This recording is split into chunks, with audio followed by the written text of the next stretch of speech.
Good morning, good afternoon, and good evening, everyone around the world. This is Wraithkind back with another episode of our Forgotten Realms D&D campaign with the Protectors. And in this episode, the Protectors continue their journey through the Feywild in an effort to reach the city Sildir and hopefully rescue Banner's powerful patron. Let's join them and see what happens next.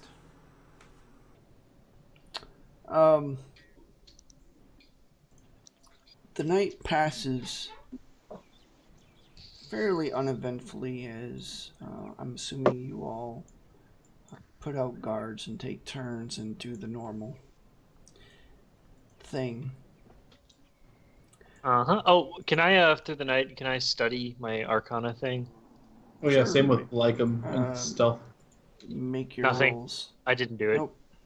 I got too tired. Busy day. Alright, you got one like him. What's that Can put I you roll at? too? Yeah, go ahead. Puts me at 8. 8 out of 15. I'm at 7. You've gained the lead. Alright. The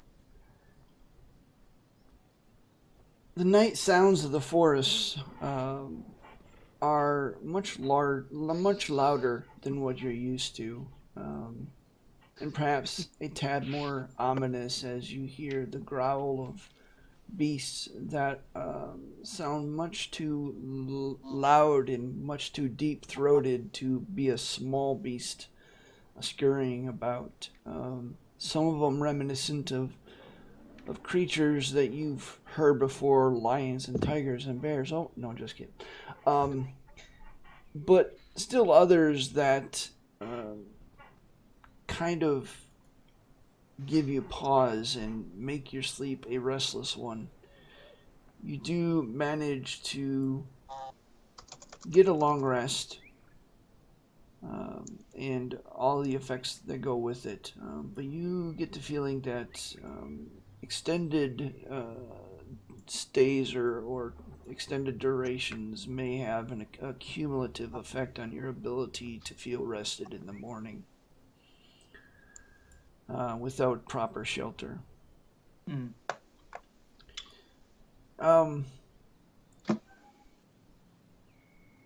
When you wake up, it is exactly the way it was when the last of you finally fell off to sleep. A dim light of the forest, diffused by the green fairy lights scattered throughout. The sharp sounds of the rapids rushing by. You manage to eat some breakfast. Do you build a fire? I don't. I would It's light say outside. We don't need I don't one. either. no. So you all eat a cold breakfast as you just kind of sit around, preparing to go for the day and eventually continue on. And you do continue on. It's a long day. For the most part uneventful. The river that you are following, maintaining its ferocity. For those of you who have ever done whitewater rafting, these are easily class 4, class 5 rapids. Dangerous current that should you step in them, you would quickly be carried away. And through the better part of the day, you manage to scramble over moss-covered rocks, and you don't see too many animals other than what looks to be a six-legged lizard-like creature scurrying about on the opposite bank. At one point, arriving for some water, but then scurrying off when its tongue kind of caught its scent of you in the air, and it disappeared into the brush. As you continue on, you notice a subtle difference in the forest as kind of the branches that are bent at odd angles and seem to claw at the air around you seem to become more subtle in shape. The branches becoming more arched and graceful. The general greens of the dark forest being left behind for a kind of a golden hue as you step into this area. You begin to see vines that kind of drape from tree to tree, some crossing the river, big thick vines, easily as big around as Emeraldi's stout leg as you make your way down the river. It's several hours in, maybe 5-6 hours as best you can tell. Off to the right across the river, you hear some large breaking sounds of breaking branches as trees seem to bow under a heavy load. The swift moving sound of some creature under a forest canopy going by out from the edge of the tree line and onto a large, thick branch jutting out over the river lands this monstrous, the closest thing that you could think of would be a silverback gorilla, though it dwarfs it in size as it thunders down, 4 arms easily grabbing a hold of the branch as it then swings down and seems to be lazily swinging over the river. It seems to be oblivious of your presence as you all pause to see this creature. It then stops and it turns its large head towards you to reveal a row of 6 eyes and a couple of mandibles that open up and kind of cocks its head. Doesn't seem to be interested in you other than the fact that there's something new, unexpected. Are any of these beasts at all? This one is definitely, as best as you can tell, a beast. Am I able to sit and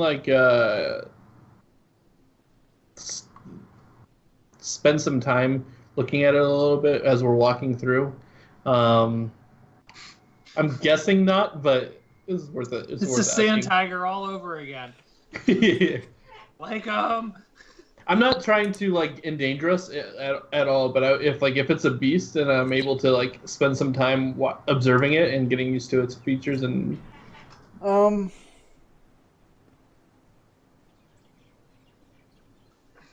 make a nature check.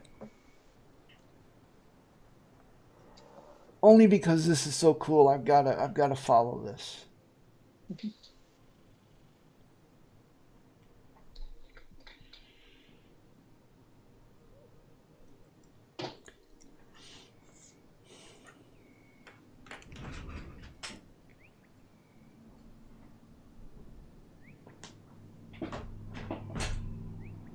I gotta look this puppy up. It's a custom creature, but I gotta look something up because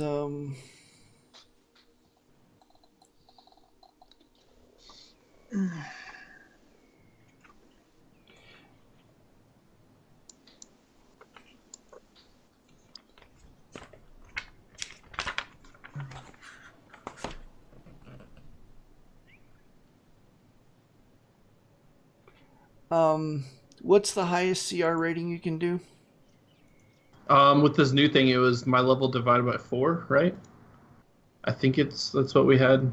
Yeah, so it's 2. Yeah. All right. You do feel a connection, but you've also realized at the same time that this creature is beyond your grasp at this time. Makes You sense. feel like that maybe this is something you could grow into. Okay, so it might be something that I can get later down the road, or that I would have when I leveled down the road. Yes, and I will get you that information. Okay. Remind me after this session. Yeah, I can do that. This is a this is not this is a custom creature, so this should be interesting. All right. And just to note, as we're going through, if Lycum sees creatures, random birds, random things, he's going to start trying to like keep a. As we're passing through, I know we don't have much time, but just keeping an eye on different things and maybe seeing if I gain a connection with some smaller creatures. Yeah. Yep. Okay. Come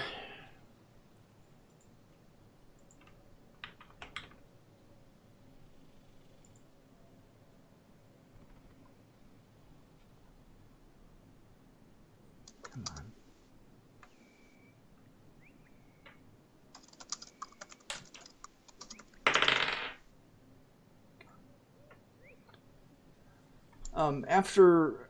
After a moment, it drops down onto the rocks of the river and uses two of its four hands to scoop some water into it as it continues. Do you guys continue on, or are you stopping to watch, or what's the plan here? What are you guys doing? Continuing on. I think. For me, at continuing- least. Yeah. I don't want to tempt fate with giant apes. All right. No, not at all. You continue on along the river, and the river breaks from the direction that you guys are going. It veers off further to the right, whereas Banner, that sense of where Talia is, continues straight forward, leading you into the forest further. And it's another couple hours before you begin to see all the while you see various vines are being continuing all throughout this portion of the forest. And as you near what looks to be a tree line, you see out from the tree line a grassy plain, a plain of this magenta looking grass. Beetle, it comes up to about your nose. The rest of you about your waist as you look out at it. Everyone make a perception check.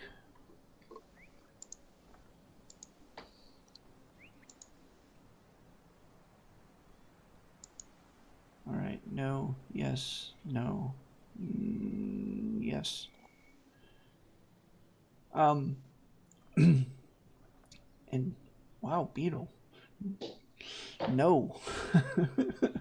Beetle, no. Well, her head is kind of half under the. Yeah. Well, you're not in the grassy plains yet. You are coming up on them, though, and as you near it,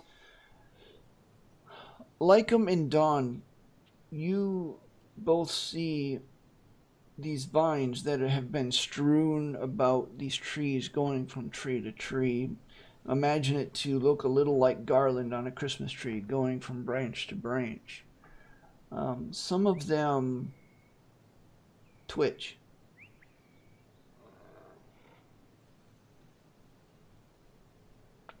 One of them begins to move, the end of which is like this thorny club as it kind of lands heavily on the ground. Do the rest of us hear that at this point? Yes. You heard that, yeah. I look around. I'm like, well, I think this is what I was talking about. At this time, everyone hears kind of this slithering, rustling sound as now it's unmistakable that several vines begin to move, being pulled along through the branches. Other ends of the vines kind of fall down towards the ground with hollow sounds. I draw my glaive, ready to cut vines. Like, we're going to need to cut our way out of here. You see maybe 80 to 100 feet ahead the grassy plains. What do you do? I start cutting and running or leading everyone out, I guess. Right. So you just like making a run for it, or are you just trying to go cautiously? I'm guarding everyone else from vines that are reaching out and ready to, as soon as a vine comes towards someone, I'm going to swing at it and cut it so we can back our way out. All right. And I notion to Beetle to jump up on my back if she wants, so that we can get out of here faster. If any vines touch me, I'm firebolting them. And Bert. All right. Beetle and Bert both jump on his back, and I'm brandishing my sword, cutting as we go. All right. Firebolt. Emeraldi, what are you doing? Emeraldi puts his maul on his back and pulls out his shield and the golden hand axe. Okay. As you continue forward, I'm assuming somewhat cautiously watchful as you get closer, 10 feet, 15 feet, 20 feet. Beetle, Can we go around this? You see vines as far as the eye can see. You've been traveling under this vine-covered forest for hours now. Okay. What kind of check did you want me to make? Actually, you're on Lycom's back, so Lycom, make a dexterity saving throw as one of the vines near you suddenly lash out towards you. Barely manage to kind of jump out of the way. The thorny club smashes down on this half-rotted log that you jumped near, and you hear a sickening kind of. You see now the other vines starting to start to flail a little bit. Banner, as another vine comes towards you, what do? I swing my glaive. All right, make an attack. Slams down. You manage to barely cleave it off. The edge, the club, kind of going, flailing off to the side as you see this green kind of ichor come out, and somewhere, sounds like distant, you hear this rustling. Another club kind of lurches towards you, Emeraldi. What do? As Dawn, you see another club slamming towards you. What do you both do? Attack it. All right. I jump out of the way of it. All right. Dawn, make a dexterity saving throw. Emeraldi, you just barely manage to kind of take it on your shield, and as you flip it up and you come up underneath with your hand axe, severing the vine, you also hear this kind of distant rasping scream. Unfortunately, as you, Emeraldi, as you come up after doing that, and you turn towards the other, you see this thorny club just slam Dawn into a midsection as she, wait, what? And it hits her, and she goes flying 500 feet. Oh, God. Too many trees for that, I think. I'm going through them. You take 18 piercing damage as it slams into you, and you thud into a trunk of a nearby tree and slide down. You manage to keep to your feet, but you're not feeling too good as now thorns are stuck in you. A few of them have snapped off. You see, you feel kind of this warmth spreading. Make a Constitution saving throw. Oh boy. I am going to use Tides of Chaos to give myself advantage on this. 19. Nice. And you are able to, you reach up, you grab the thorn and pull it out, and you see that with it comes a little of your flesh, as the thorn now is barbed within you, and a little bit of dark ichor kind of comes out. But thankfully, you feel like you've managed to stave off the worst of its effects, though you feel heat kind of rising in your cheeks as something seems to be now affecting you. Your attacks now are going to be at disadvantage. What do you all do? As more Do I still vines... see the freaking vine that just hit me? Oh yeah, and you all see other vines coming, actually starting to loop like snakes through branches as they come. These vines are not clubbed though, as now at the end you see pincers coming through, snaking towards you. I'm gonna cast a silent image away from us, like something's thrashing near, like on the other side, like coming close I don't to the think vine. these things can see, but go for it. And I'm gonna use minor illusion to make the noises. All right. As you do so, Banner's gonna run over to Dawn, help her up, and keep moving. all right. If she needs Banner, it. you help Dawn up. You guys keep moving. Beetle, you cast the minor illusion over there. The sound. She's combining Yeah, I'm gonna silent get some image wounded and animal crashing around. All right.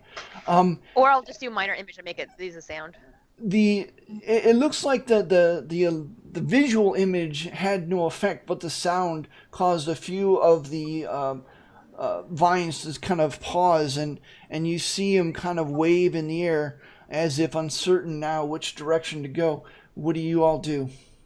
Keep Should run moving. like hell. Emerald's gonna try to run to Dawn's aid and help her along, and he might use lay on of hands for 5 points if she's been poisoned. All right. You guys continue running. Emeraldi, you literally just kind of slap her back as you're running, and you feel a brief surge, Dawn, as Emeraldi's healing lay of hands kind of surges through your body. The heat in your cheeks that were beginning to rise, slowly receding and then dissipating altogether.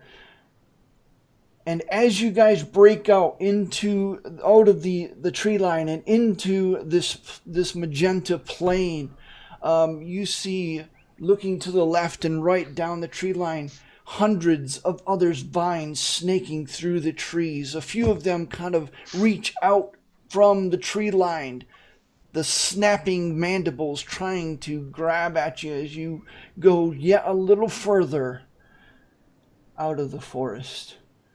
Breathing hard. Are you all right, Dawn? I'm all right. Don't worry about me. That place wasn't very nice. Emeraldi, lay on hands of her for 15. All right. It would be much easier not to worry about you if we didn't like you so much. Well, I can't help that. We should be careful here as well. I think that's what I was talking. Remember, I said when the terrain changes, it usually is a sign something's going on. I don't know what this plain means yet, but the vines clearly were a sign of that. So the land here attaches itself to things and sort of takes on new traits. So I don't know what grassy plains mean. It seems all rather pleasant out here, but... Well, if it's plains, hopefully there'll be grain, and maybe it'll attach itself to beer, which I could sorely use right now. We can only hope, Emeraldi. We can only hope. Imagine something in there, snake-like, had been bonded with. In the magenta plains, which is something that you have clearly never experienced,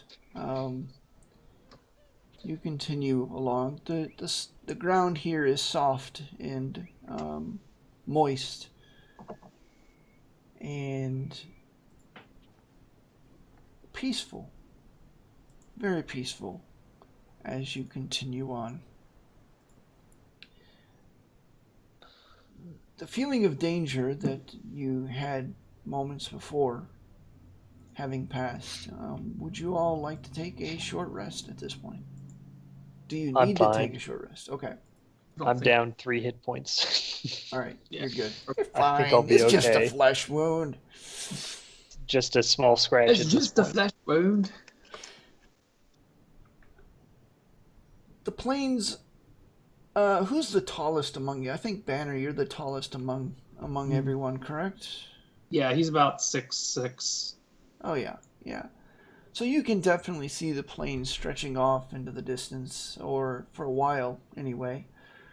You also see that this magenta plain also the grasses rise in height to where it becomes perhaps eventually as you continue to walk towards your destination a forest of its own. As you're having to kind of cut down some of the grass. Kind of a experience similar to what you had in the Shar, though perhaps oddly enough, a little less dangerous, as no razorweed is in obvious attendance. You hear the rustling of grasses as perhaps other creatures slither or walk or trundle by. But nothing that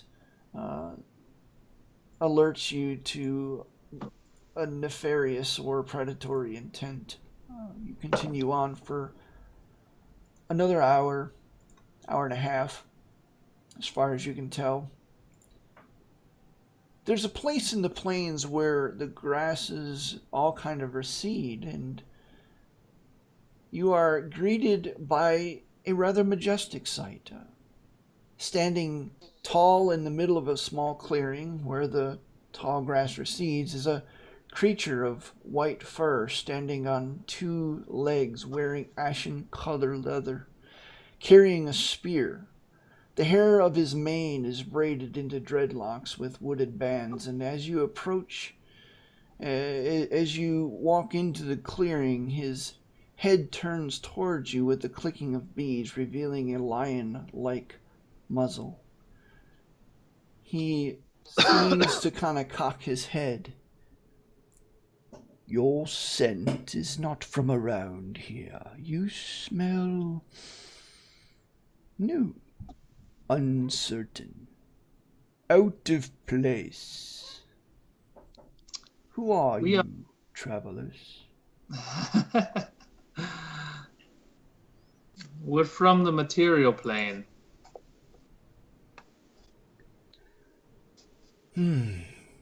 That explains much. I've smelled your scent on the air for the last few moments or so. Passing through, are we? Yes, we're trying to get to Sildir. Ah. Nabar does not go to Sildier. Have a care when going through these plains. All is not as it seems, but then again, it rarely is. I've told them that. Tell me, do you know of the tower, Wayward? The tower. Ah. The Tower of the Stars, do you mean? Yes, the sparkly thing out that way. That is Sildior.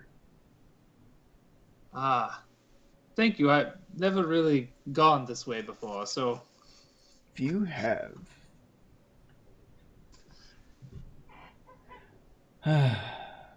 Have you any need? just out of character, quick. Again, any stories? Do I know what this is? culturally, like what race this is? Yeah, you've heard of these.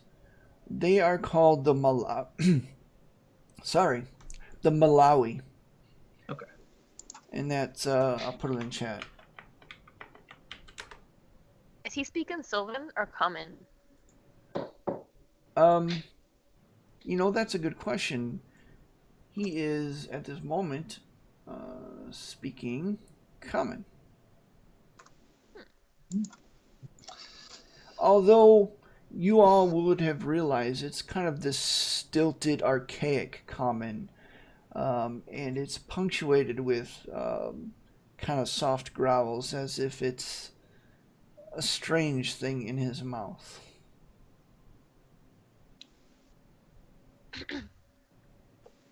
I don't think we have any specific needs, but if you have any information perhaps on the terrain that direction, we could certainly use it. Well, continue on the direction you will go, and eventually you will reach the end of this plain. This is the great plain of Red. My people frequent here, but his speech breaks off as his face kind of turns in a different direction off to his right, and he looks a little concerned. He waits a few moments more, and you actually begin to hear a strange sound in the distance, reminiscent of a buzzing bee, but much louder. So loud to be almost a howl.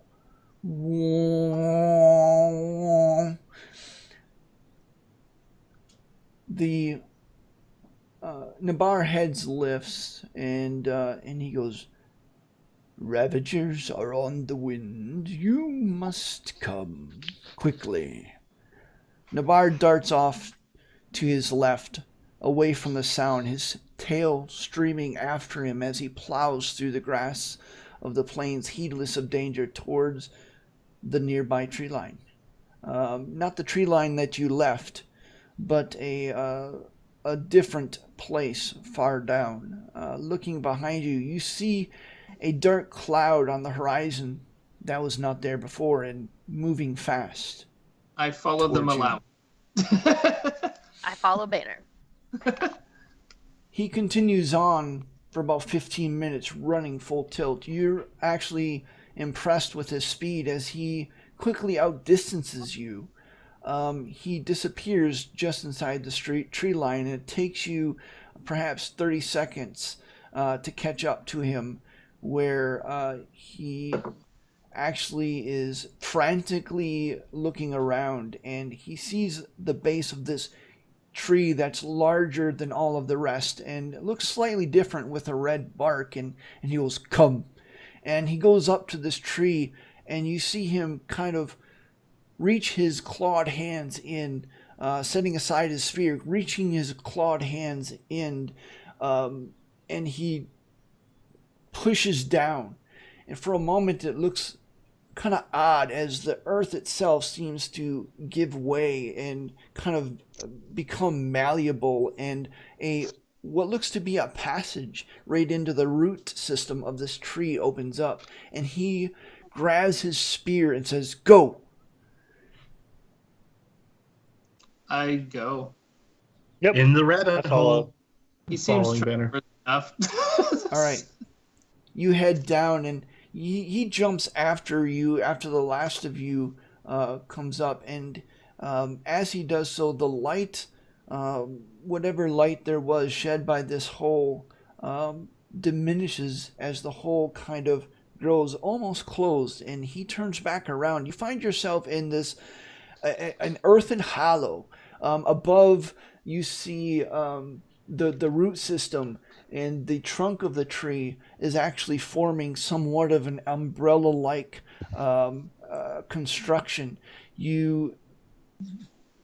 look out. He turns around, he looks out, and he goes, "Come, you will see."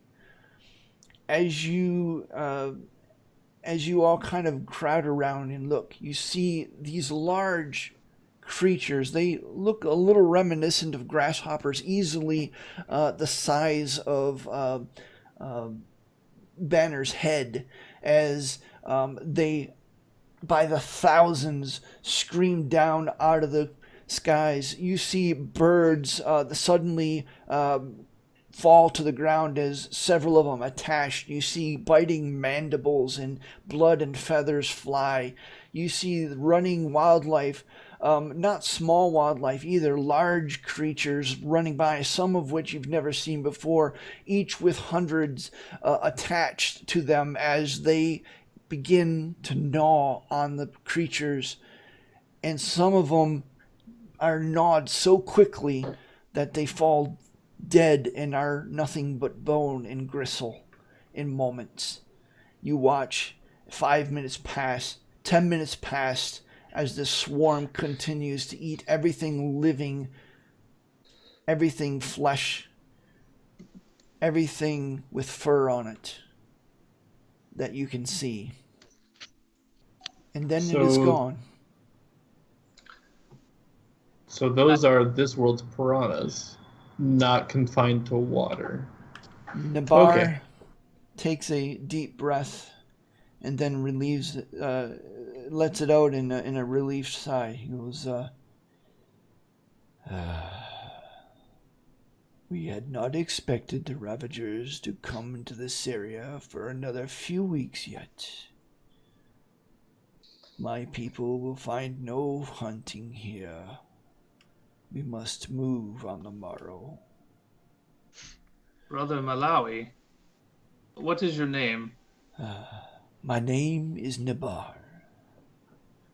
I am a hunter of my village. You see him extend a hand into the small crack that was once the hole that you guys slipped down, and he pushes down, and the earth once again becomes malleable and opens up. And he, with practiced ease, climbs out and then extends a hand downward to help each of you out. You are indeed greeted with a troubling sight, as everything that could be construed as an animal is now nothing but a bloody pulp, some of them half-eaten, others merely bone and gristle left with clinging bits of meat. Is there nothing that keeps those in check? Or are they just free to roam and devour? Is there anything that hunts them? Well, there are the fire drakes that seem to like to have sport with their swarms, but the Ravagers are not dumb beasts. They are surprisingly intelligent. They are hunger made form. It is, as you would say, the balance of the Feywild. The one thing that keeps the Feywild from rampant and unrestrained growth. While it is necessary, it is also dangerous. Lycan doesn't say anything and just seems content. Banner reaches out a hand in thanks and says, "We owe you our lives, Nabar." You owe me nothing. Surviving another day is another day. My village is not far. While you may not enter it, you are free to camp on its outskirts. We do not allow outsiders into our villages. Though on the outskirts, you will be under the watchful eye of our Malawi knights. And of course, you are welcome to partake in the hunt, or the product of the hunt. Unfortunately, I have not been very successful today. I think we would all be honored. And I look around at everyone else. I nod. And me too. Well, as for your route, as I was saying, you continue on the direction you were going. Eventually, you will get to the other side. There is another forest, less dangerous, patrolled by the Feywolves of Sildir. Oh, really? I grin up at Banner as he says that. It is through those forests, if you hold your course true, you will eventually reach its main entrance. Beyond that, I cannot help you. Hope that is sufficient. You've been much more than sufficient. We're very grateful for your help. I would not be Malawi if I offered you anything less. And he kind of gives you a bow with hand over heart. Well then, this hunt has been long. I am weary. The village is not far, I trust. You will be welcome. And he turns back towards the magenta plane, the plane of red, and he continues on. Are you guys going to follow him or continue on your course? What time of... I mean, we've been at this a while again, right? Yeah, it's been 7-8 hours at least now. And I think you said we can't really bed down without shelter, so I think it probably would be wise to take our rest there. Yeah. Okay. We'll be camping, but at least that's a safe place for us to cast the... Doesn't Fellas have Lehman's tiny hut? We didn't use it last night. We probably should start using it. Yeah, he does. Okay.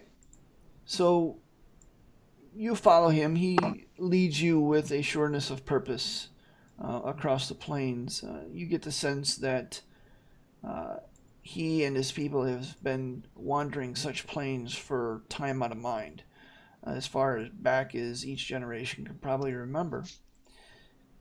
You eventually come across a collection of kind of fur domes on a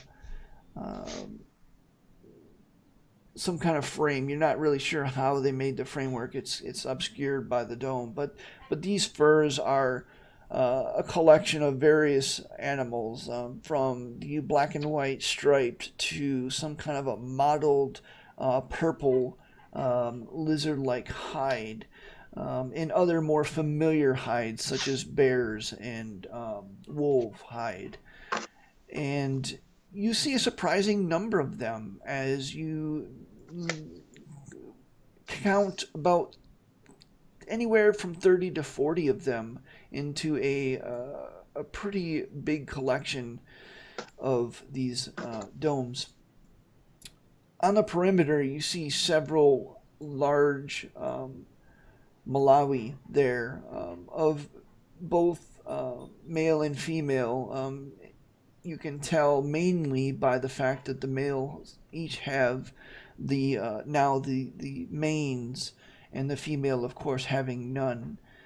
Each of the perimeter guards in these heavy plated kind of ribbed armor, each one having a bow in hand and a quiver over the back, but a polearm sticking in the ground next to them as well. As you emerge from the magenta plain into this cut clearing, Nabar holds up a fist, signal, getting the attention of the perimeter guard, who sees them, and then their eyes travel to each of you, then back to Nabar, and the nearest perimeter guard nods. From the inside the collection of huts, let's call them, a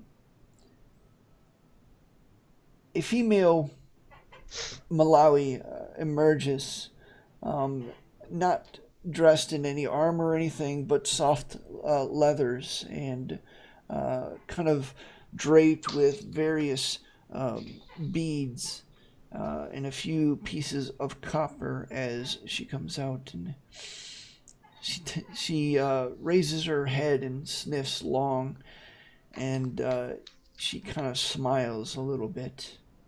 Nabar, it is so good to see you again. You were long in your hunt this time. Nabar says, Aye.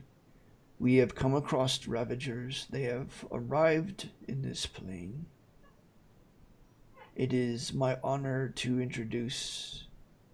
And then he looks a little embarrassed as he kind of clears his throat. I use message to whisper to him, the protectors. And he continues on to say, the protectors. The protectors, may I introduce to you Meheret Arafani, our chieftain. Meheret nods sagely towards you all as she kind of approaches each of you. She leans forward with her muzzle close to each of your left cheeks, and you hear in turn a short, brief sniff as she takes the scent of each of you. As she does, to like him, while he's still in direwolf form, he's going to sniff back, actually. All right. And as she does so, you see an additional kind of smile. Her smile grows a little wider. She goes, well, you are honored, of course, guests to the outskirts of this place. If you wish to set up camp here, our guards will extend our protection to you. Make no effort to enter our tribal village, but as long as you come in peace, you will be at peace. I have a question. Do you trade with outsiders? Of course. We would have long since perished if we did not trade. We have some few things to trade: furs, hides, some food, of course. Is there anything in particular you are interested in trading for? Well, the only thing I have to trade is, from where I come from, is these, well, we used to call it as money, but I don't know what you all use, and he shows a copy of a gold and a silver. Is this things that you use to trade here? They do in Sildir, that I know, but our people have no use for such metals other than perhaps weaponry. I believe you're familiar with the term, with the concept of bartering.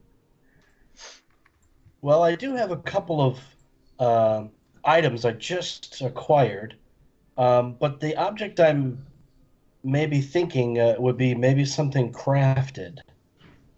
And I see your defenders of the village, and it's given me a more of an idea. I would like to have something crafted for a friend, but I would like it to be a surprise.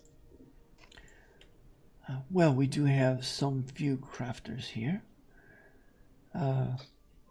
What type of item are you looking? A necklace, perhaps? A weapon? A accoutrement? A piece of clothing? Something more like a piece of armor, something naturally protective, a hide or leather or something. Well, we do have those skilled in such things, though their pieces usually takes far more than a few hours, unless it is a simple piece. Well, let me show you what I have to offer in trade. I'm not sure that these two items you'd have in abundance here, but And Emeraldi produces the two silver dragon's teeth that he captured from the corpse before he stepped in. Would these be of any interest as a trade? She takes the teeth and kind of turns them over in her hands, looking back around. She goes, Nabat, please fetch Ashrat for me, will you? Nabat bows hand to heart and jogs into the village. After a few minutes,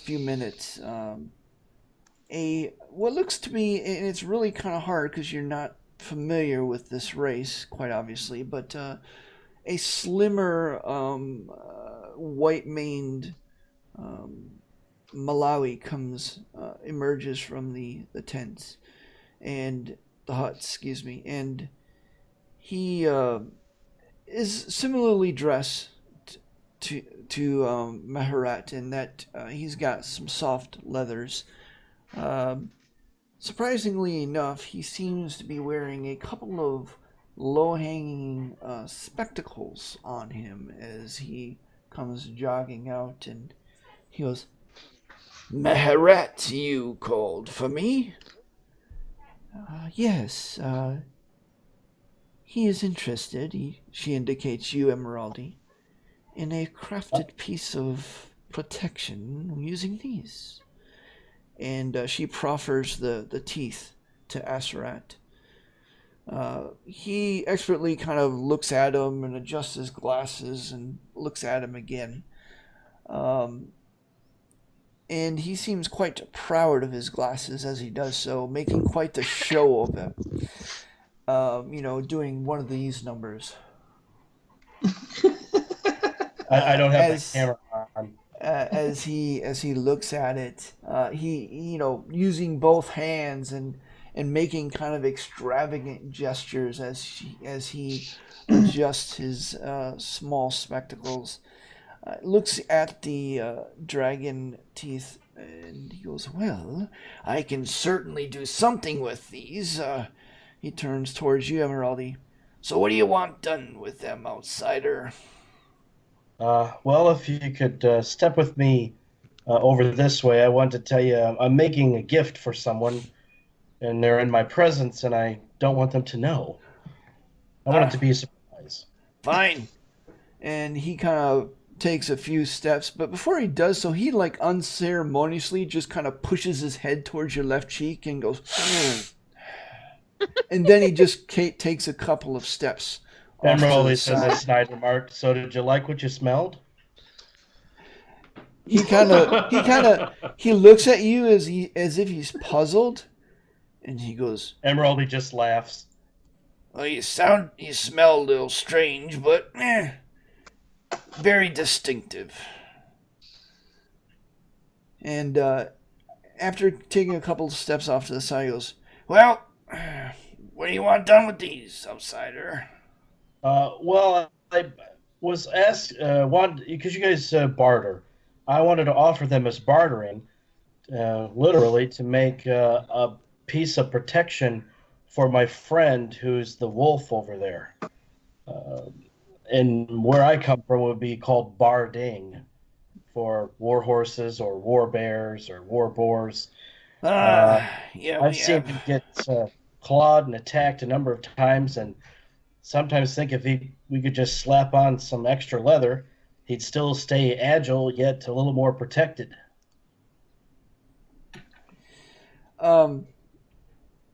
He looks at these teeth. They're large teeth. And Emeraldi pulls out his chimera horn instrument that he made, as if he might think he may need to offer more to get this done. All right. So let me, out of character, you are wanting him to create the armor out of teeth or create armor for the teeth? No, I was offering the teeth as trade for him to make armor for Okay. like him when he's in direwolf form, Okay, I got you. which has to be natural materials. Yeah. No, he looks at the teeth and he you could tell that. Actually, make an insight check.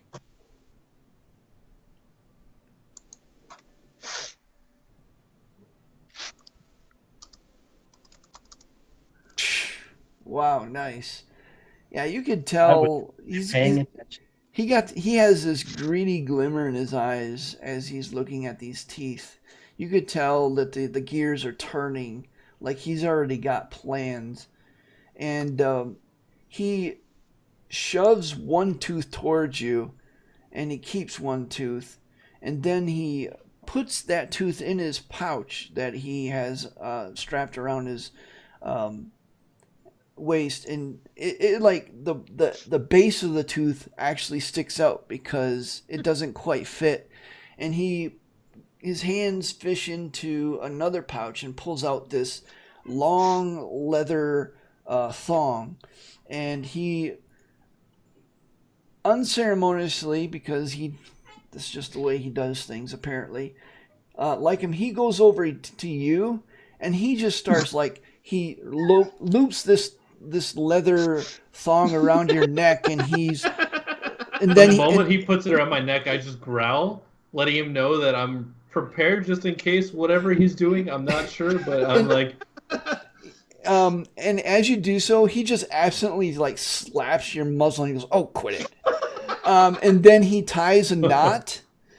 And then he like does the same to your forepaws and your chest, and you have no idea what he's doing. But you could tell the way he's doing it. It's very like professional and business-like. Yeah. Lycum looks over to Banner and just says it in Wolf. In Wolf, he's just like, just give me the word and I will tear his face off. And you actually have a little bit of a claw mark where one of his claws on his hand inadvertently kind of gouged you a little bit. Not enough to really do any damage, but it just enough to draw a little blood. And Stay down, boy. This is Emerald. And as you're yipping and stuff to Banner, he kind of, I said, quit it, and he kind of smacks your muzzle again. And it takes him about 2 or 3 minutes of him like, you actually feel a little violated by the time he's said and done with, but he walks away and you see him holding this leather thong that he was using on you, and it's got like not a ton, but like several different knots on this thong. And as you kind of walk away feeling perhaps a little violated and a little humiliated, you realize that, well, quite obviously he was measuring you for something, but you have no clue as Emeraldi kind of rejoins the group looking self-satisfied and perhaps enjoying your discomfort a little too much. Lycum doesn't say anything. I do owe you some beer. I'll gladly drink some of it. I say not in dwarf, but in wolf, and let Banner. He says No, he's he- going to tear your head off, Emeraldi. They were just measuring to see how much beer you needed. And They didn't this, measure enough. this guy, not guy, but the Malawi, just after he does this thing and starts walking off, he just leaves you. And Meheret just kind of chuckles a little bit, coming out slightly as a purr as she does so, and she goes, "Well then, outsiders, as I said, you are welcome to trade with us. Speak to a guard if you wish any type of item in particular, and our crafters will be out. They will be more than willing to entertain any deals you may wish to make. Understand, though, that we are a simple people, and we prefer it that way. We are simple by choice. We do not involve ourselves in the affairs of Sildio." Okay. Just a question. Is it considered an offense among your people to offer a gift as thanks? Not at all.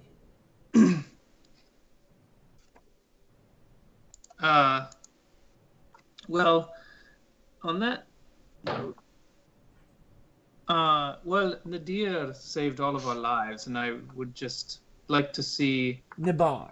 Yes. Nabar. Sorry, Nabar saved our lives from those ravagers, and I just would like to see him or your people rewarded in some way. Had he not been there, I don't know that we would have. I don't think we can really fight those. She holds up a hand. We can accept gifts for allowing you to remain under our protection while here. But for saving your life, we cannot possibly accept anything. We would not be Malawi if we did not. I understand. I apologize if I gave any offense to Nabar by even suggesting it. No worries. He will not hear of it. Perhaps this item would be an acceptable gift for your protection and comfort through the night. And Emeraldy Pro offers the chimera horn that he had crafted in Earthheart. She takes the chimera horn in both hands and kind of bows towards you, with her waist kind of bent slightly, and she says, "My thanks." And she kind of looks at it, and then just kind of holds it off to under her arm. Emeraldy kind of gestures and offers to demonstrate its use. She hands it back. Emeraldy puts it up to its lips and kind of makes a couple of little toots on it. As you do so, you hear some startled squawks in the nearby brush, and as fast as you haven't seen an archer move this quick, as one of the perimeter guards suddenly reached back with an arrow and in one fluid motion, the arrow goes flying into the brush, and the squawk suddenly is still. And Maharat looks pleasantly surprised. She goes, "Well then, another morsel for the meal. I will certainly put this to good use." Emeraldy smiles and have fun with it. What was that thing he just shot? Well, that would be a Bagram. It is, well, you would have to see it. And about that time, the perimeter guard had actually gone off to get it, and as you hear this kind of loud rustling and this kind of ripping sound, earthy ripping sound, and he pulls, it's kind of like a giant looking centipede with a hard carapace. The arrow slammed into what could only be the head. As he pulls it out, it's easily like 6 feet long with thousands of tiny feet. And he pulls it out and he goes, "Oh yeah, this is a young one. This is going to be good, Maharat," he says as he's dragging it off towards the village. "Well, that is a Bagram." Wow. That is probably one of the most ugliest things I've seen yet. Today. Today? Well then, if there is nothing else, I have things and tasks yet to complete before the even meal. Before our meal. Thank you for your hospitality. And she bows to you all with hand over heart, and then spins on her heel and walks towards the camp. Do we see kids in the camp? Yes, you do. There's a few of them playing, darting among the huts. And they're almost caricatures of the adult Malawi, as their heads seem to be disproportionately sized to their bodies. Oh. You get the sense that Malawis are born with larger heads and they kind of grow into them, so to speak.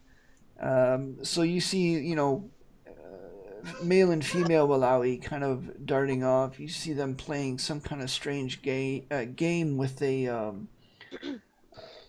kind of a. It's a ball of hard leather.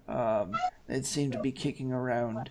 You can't quite make out the rules, and after about 5 minutes, you suspect there aren't very many rules, if any, other than keeping it away from various members of the group randomly.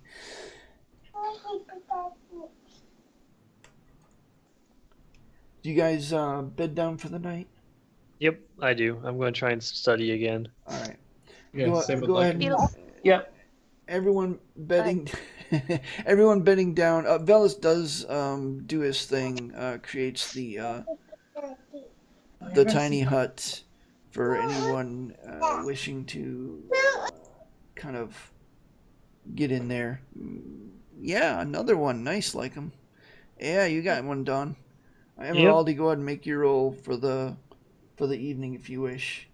Was the 20 only a 1 or 2? Actually, it's 2. Okay, cool. Yep. Nice. What are you guys doing?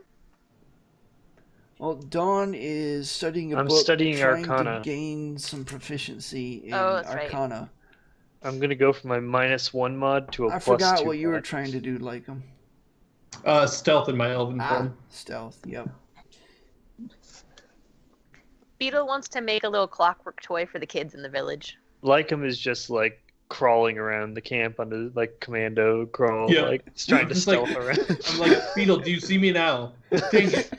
Beetle, how about now? Can you see me now? It's like the visual version of the Verizon guy. Can you see me now? Yeah. Can you see me now? Yeah, Beetle, after a couple of hours, you're able to do that. And actually, as you're doing so, a couple of the children do come out because, curiosity is a fun thing. I basically make them like clockwork rock'em sock'em robots. All right. They look both surprised, fascinated. Well, not both. They look surprised, fascinated, and confused by the contraption. And you get the sense that sooner or later it's just going to kind of devolve get into destroyed. it's going to be a thing. It's not meant to last. It's just supposed to be fun while it lasts. Yeah. After a couple of hours, and you start smelling some incredible and some not so incredible odors arising up out of the camp, and then a few of the male Malawi comes with large baskets full of meats and things. Nabar is among them, and as he does so, he starts kind of explaining, what some of the various things are. You notice particularly that every one of them is a meat.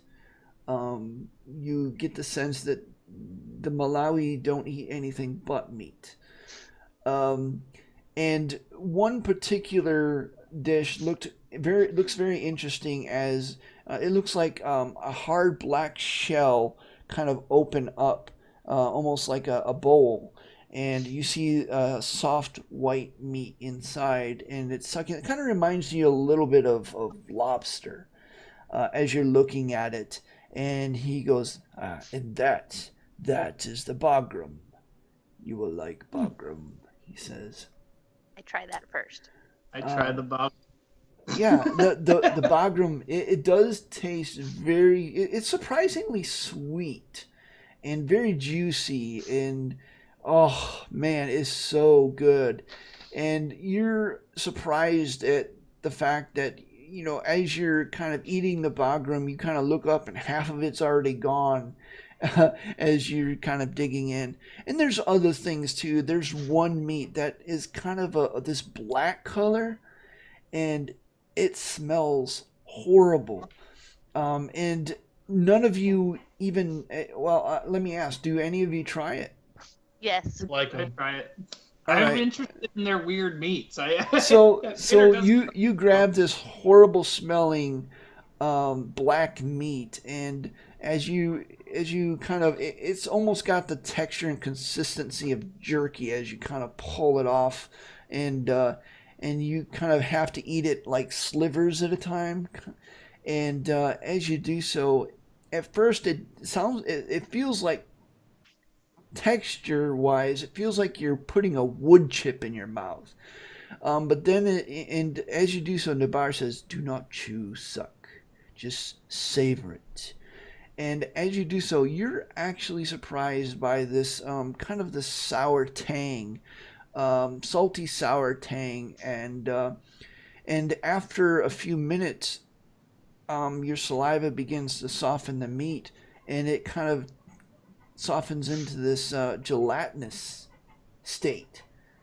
And texture wise, it feels nasty, but you get this kind of surprising taste of a salty, salty sour taste. Like I'm still trying to chew on it because he's a wolf and he's like, I can't just. And so he's just like, Yeah, like sort of like a dog with peanut butter in a way. And, Like that's what's you happening. see what looks to be, at first you think it's a fish, but Beetle, you recognize it as one of the flying creatures that you saw early on when you first arrived in the Feywild.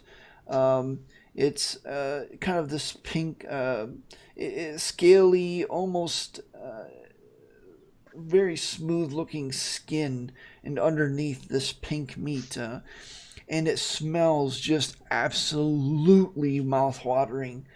Do you I try asked it? them about it. Yeah, I try it and I asked them about it. Like, what is it? And I mentioned that we saw some of those. Nabar just kind of shrugs and goes, well, not everything here is named, but it's hard to explain. We identify most things by scent. Like him sniffs it. I will say you will either like it or hate it. You sniff it, you get this kind of airy kind of. It reminds you of the smell right before a thunderstorm. Kind of the ionized smell, the ozone smell. You get that kind of smell as you kind of sniff it. And that's you. You're the only one, and of course the Malawi smell it that way as well. But Beetle, you smell it, and it just smells awesome. Do you try it? Yes. Do any of you try it? I try everything they put. All in front right. of I us. try everything. Anything that's meat, like he tries. As you try this, all of you almost at the same time do the same thing. You put it in your mouth, take a couple chews, and then almost collectively go, oh, it's like it smells great, but it tasted horrible, like pure, like crap. I don't know how to explain it. It's like this nasty, rancid meat taste after the maggots have gotten to it for a few days. Like him tries it again after he's already spit it up. He tries to he pulls the dog and like spits it out, then pulls it, like tries it again. Yeah, you you try it again. And actually, as you try it again, the bar kind of, you hear this kind of rumbling, half growling chuckle emit from him as he just.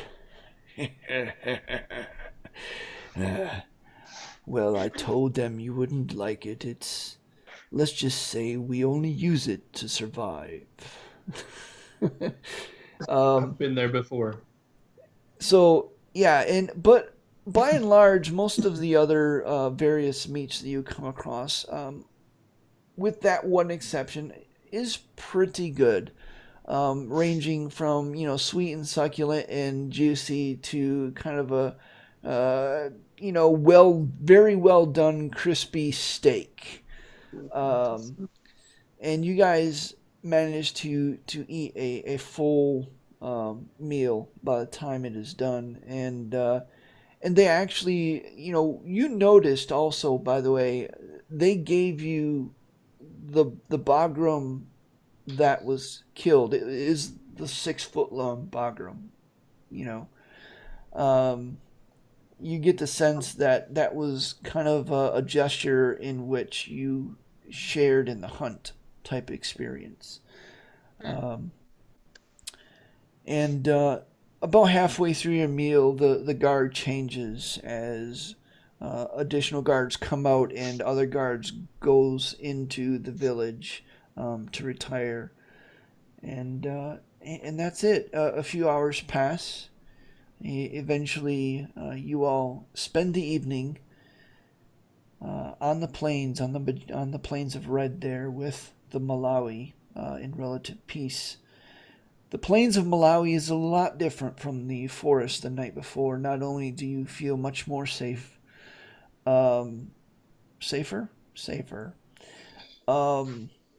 You are treated to a chorus of sounds that are far more calming than the growls and the roars of the forest. Eventually, you all do manage to arise in the morning. As you do so, you see the retreating backs of the hunters as they disappear for the day, or for what passes for the day around here, into the plains of Red. Nabar alone staying back as he seems to be waiting for you all to rise. Politely so. Beetle gets I up. had to put my daughter to bed. Did that crass person lion make the thing yet? Yeah, actually, I was going to get to that next. He does come out. What he has is kind of a harness type thing, and it's made of these, what looks to be a bunch of long bones. Looking at it, you can tell these long bones are very solid, and as you're inspecting it, the bones themselves seems to have some crystallization in the inside core of it, where the marrow usually is. Not really sure what it's made out of, but it looks like it would drape over Lycom's head, and the bones would actually protect his chest.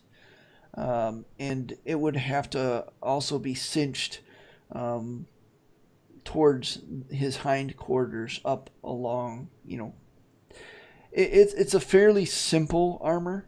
It doesn't have any clasps or anything. You literally would have to tie it off. There is kind of this makeshift belt there.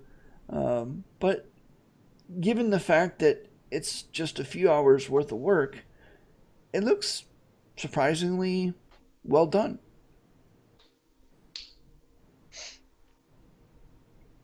And Raleigh kind of brings it over to Lycom. This is for you. I bow my in direwolf form. I bow my head and I say thank you. That's it. Thank you, Emeraldi. He says it's ugly, Emeraldi. Help me put it on him then. Okay. An ugly direwolf, right. so just a direwolf. I love translating for Lycom. Yeah. Like my favorite. Lycom, this will actually give you a +1 bonus to your AC. All right. Against You have physical. to have it on before you fight. +1 bonus to your AC against physical attacks. Okay. How does that work with Yeah, changing into wild shape. Do I have to have someone put it on me before we go into a fight and stuff? Or is it something that will change back and forth as I change armor? Maybe it just disappears for when you go back into simplicity's human. sake, I'm just gonna say it'll change with you because I don't want to micromanage it, and I'm sure you don't want to either. I'm so glad you said that. I'm not into that level Will of everyone realism. remind me how many pounds of rations they're still holding in their packs as Shut well? up, Noah. How many liters of water do I have left? It looks like it seems like the kind of thing, if it's only covering your chest, that would just be like a little chest thing that would be around you when you're in human form too. Like, yeah. After a moment, go ahead.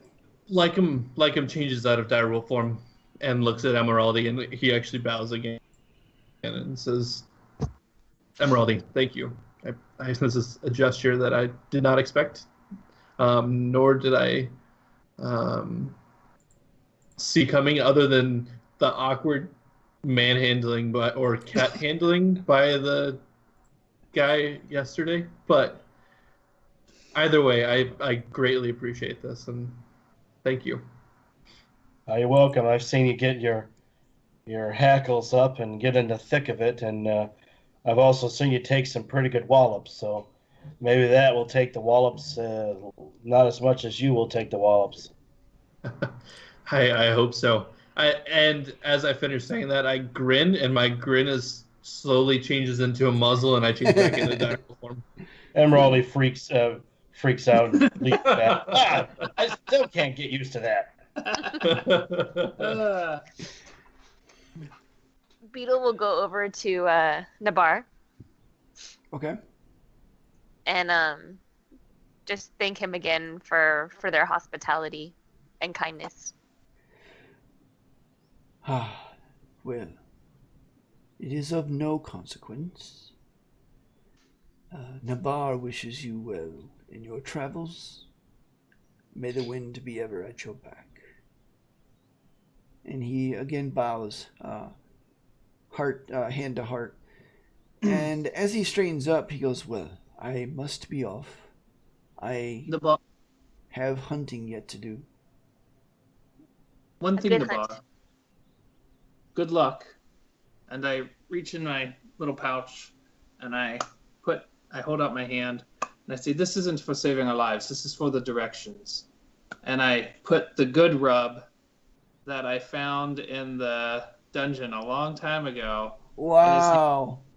And I say, use this on something very good.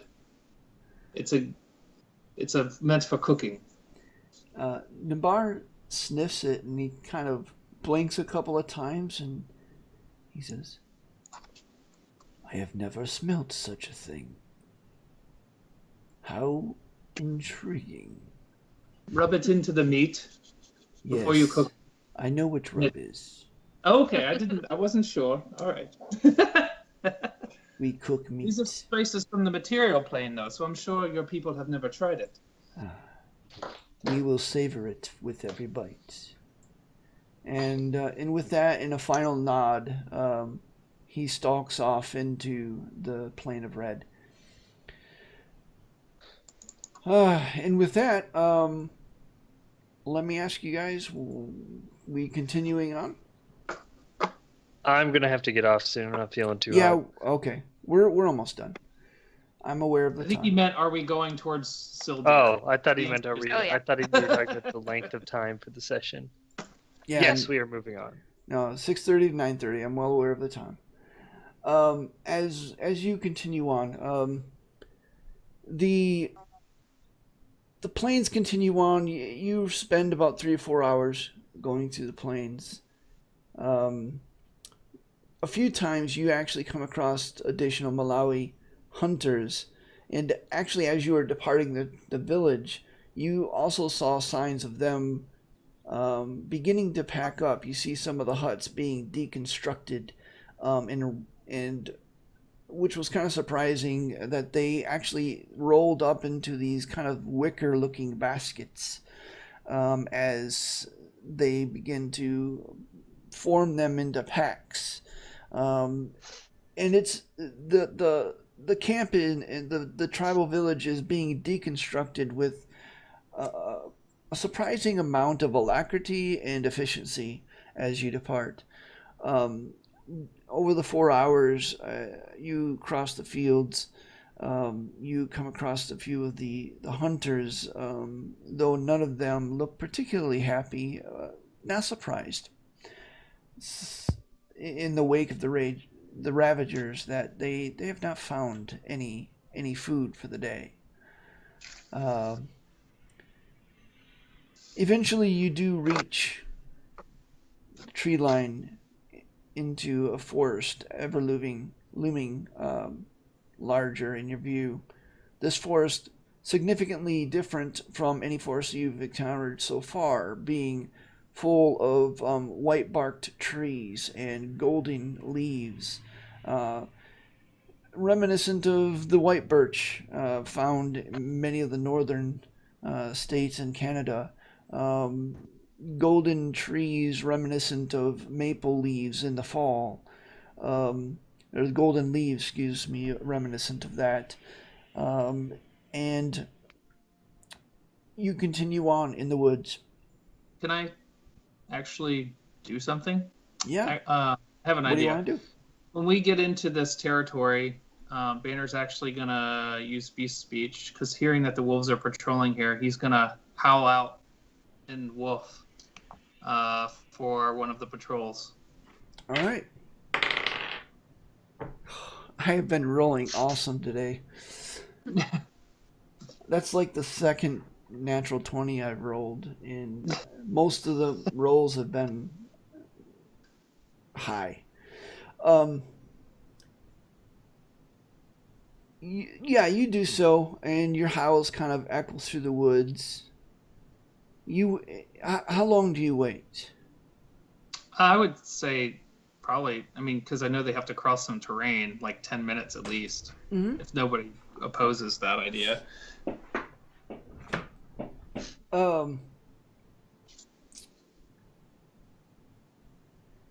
I do hide, though, just in case it's not the wolves who respond. Yeah. It's a few minutes later, and you hear kind of this fast running sound is out off in the trees. And then it kind of, the speed of the gait slows down to a trot, and then it slows down and disappears. Anyone who's looking around, roll a perception check. Actually, and I have an action I want to take too. Oh yeah. What action do you want to take? Knowing that one of them has appeared, Banner's gonna call out. He'll say, "Brother, in the name of Our Lady, I ask you to come to me."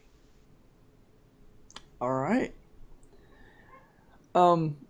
As you all are looking around, Beetle, you feel more than hear a startled squawk from Cog as he suddenly kind of wheels away from the direction he was in and starts, like, flying really fast towards you. And you get this kind of feeling of fear. You don't... just general fear. And it's kind of primal in nature. And you get a mental flash of, well, you think it's a wolf. It's a little larger than Lycum. Sleek white fur that's throughout, kind of graying towards the paws, a black muzzle, crystal blue eyes, just kind of loping through the woods.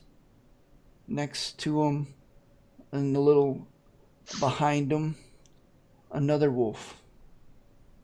Another wolf. another wolf. You see 5 wolves now, these large beasts, loping through the woods quietly.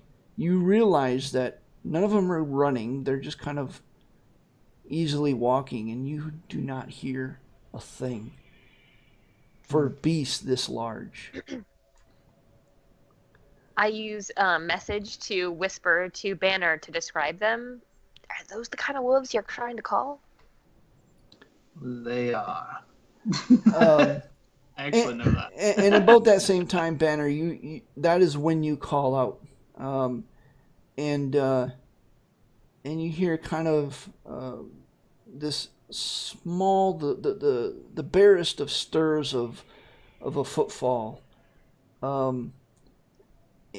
both in front of you, as several of them come into view, and as they do so, Banner, you can't help but feel a little bit of a swell of pride. These beasts looking very majestic as they kind of emerge out, all of them looking at you with a unerring amount of intelligence. And then you hear something behind you, and you like slowly turn around, and you see another wolf as it kind of regards you. You know this one. This one with one yellow color eye and one blue eye. The only thing that really makes it distinctive from the rest. It steps forward. It is you know he's the alpha of his particular pack. House Deora has several packs of wolves. And this one is Talia's favorite, as he steps forward and kind of looks at you, and you see him cock his head, almost as in question, and he says, what are you doing here? Does he have a name? Sorry, we're done. Sorry, I thought you were stopping at that. I apologize. He's saying, what are you doing here? And then he says, it's good to see you again, wolf brother. Do they have names? Like, does this wolf have a name, or do I just know him? You just know him. Like many wolves, it's kind of a mix between kind of a mental Have you ever read the Wheel of Time series? I was hoping you were going to do Jordan. that. It's like a mental flash and kind of mixed in with his own personal scent. Okay. I'm so glad I read that series, and that's how you're doing that. It just makes me so happy. Hold on. I wrote it down. Turns around and have a big smile on his face, and he's like, you have no idea how good it is to see you two. It was this has been a long time coming.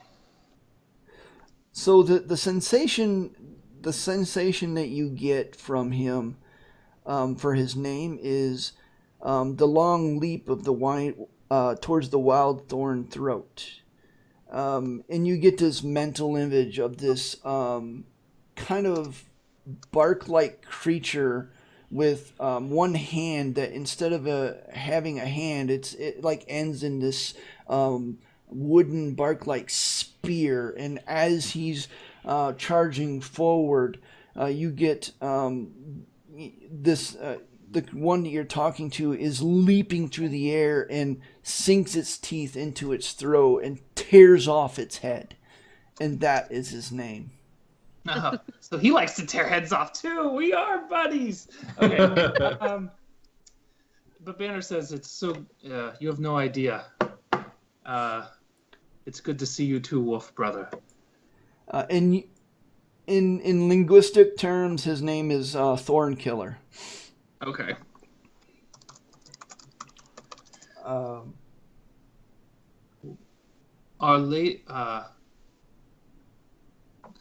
I have come back for Our Lady.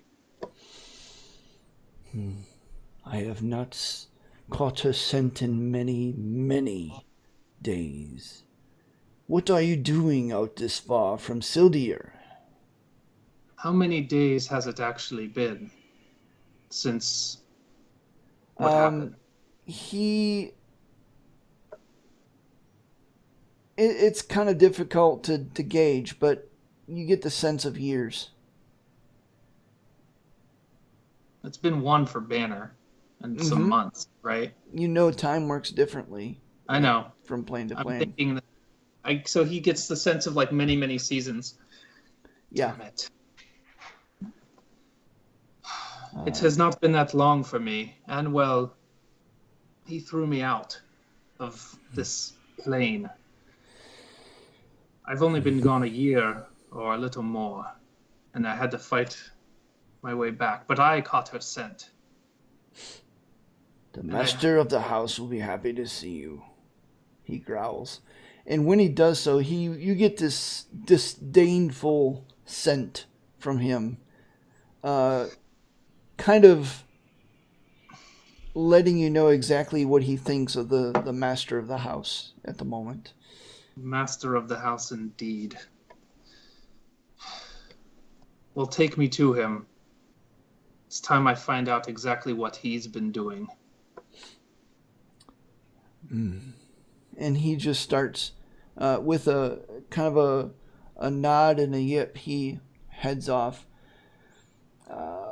continuing towards Sildir. Thornkiller, one thing. Take us to the house first, and avoid the city. I don't want to cause a stir if anyone sees my face yet. He doesn't act like he heard you, but you know he did. As he slightly changes course. You follow him for another hour, and we are coming to a close. Just hold on. You follow him for another hour through the woods, and as you do so, you see a few other House Steora Feywolves. You catch glimpses of them in the distance as some of them shadow the pack. Others are continuing on deeper into the forest. This is one of the forests called the Mythwield, which is basically, I'm going to break my rule. It's south of Sildir and across the main entrance. It's a large forest, and it seems endless to most, but it's very well patrolled by House Steora. After a couple of hours, the forest gives way to a clearing, across which you see a compound, the walls of, to you, a familiar compound. Unique in that they have all been raised magically and then sculpted. Along the top of granite walls is carved the likeness of vines meandering across their tops. And along each wall at regular intervals, you can see arrow slits. Crenellations at the top also give archers standing on narrow battlements cover whilst firing. The manse displays itself proudly, rising above the blocking above the blocking view of granite walls. A great ribbed dome nearly reaching to the lower branches of gigantic hardwood trees that have grown around this compound and tower over everything, providing a green canopy accented by shafts of pink twilight from the sky. To the left and right of the dome, barely visible above the stone wall, the wings of the man stretching, though the dome itself obscures what you know to be another wing behind it. A hall, really, that lines up behind the dome. Inside, of course, as you are ushered in, the main entrance, as wolves actually sit on each side of, or lay actually on each side of the main gate, not bothering to get up as they see Thornkiller approach. You step inside the grounds, and you see inside the grounds in front of the mansion, carpeted is vibrant green grass that never seems to grow. You've never seen a gardener out there.